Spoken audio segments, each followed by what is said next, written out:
কভু লেখার ফাঁকে যদি ডাকে তোমায় হৃদয়, তুমি নূর মদিনা ছাড়ি আসবে কি গো নিশ্চয়।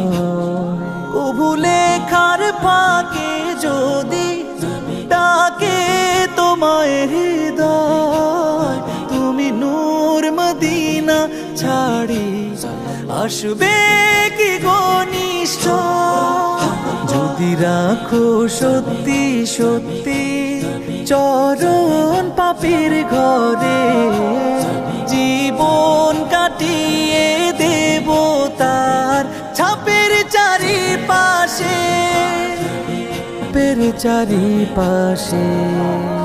যদি নাত পড়তে পড়তে চোখে ঘুম চলে আসে, তুমি দেখা দিও রাসূল আমার স্বপনে এসে, তুমি ঘুম পাড়িয়ে দিও রাসূল শিয়রে এসে।